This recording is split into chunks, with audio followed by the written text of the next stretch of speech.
What's good, YouTube? It's your boy X back today with another video.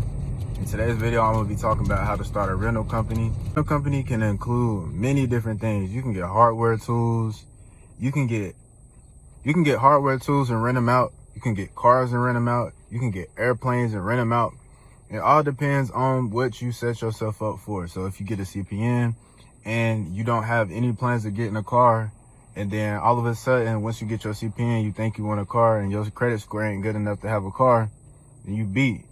Now, you can always add more trade lines and add history, and you can always get approved for what you want.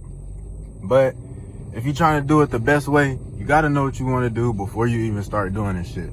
So the first thing I always want to do when I get a CPN, number one, I want to make sure that my trade lines add up and that my public records is really good. If my public records is good and I have trade lines posted, there's no reason you should be denied for anything, bro.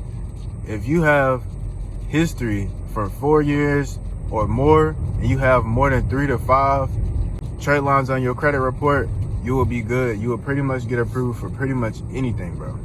Now, some determining factors that go into your CPN score is, number one, how much credit limit do you have access to? So if your trade lines are only worth $5,000, don't expect to get a $50,000 trade line for a car. That shit, you can get it if you use your consumer protection laws, but that's not what I recommend. But I built my CPN so you have no issues.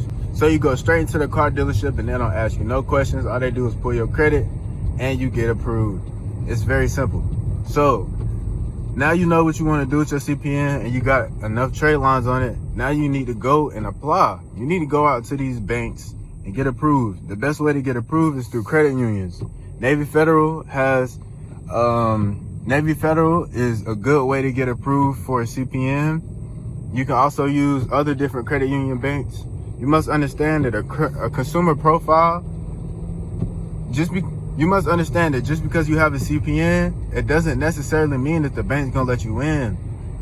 The way you structure your CPN is what gets you approved. If you set it up as a normal entity and it don't look like somebody just gonna run off and, you feel me, you gotta make that shit look like a real person. If you do that shit, then you're gonna be good. Now, all of these words that I'm using is law words. The person, entity, all that shit is created by the government, bro. That shit fake. You yourself is not a person. That shit is not you. You are a natural human being.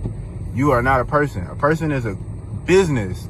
It is something that the government owns and they have control over. So if you're doing business, know that you are under the government jurisdiction and that they have control over the transactions that go on. That's why you gotta pay taxes and shit like that. But fuck them niggas. Them niggas ain't doing shit for me.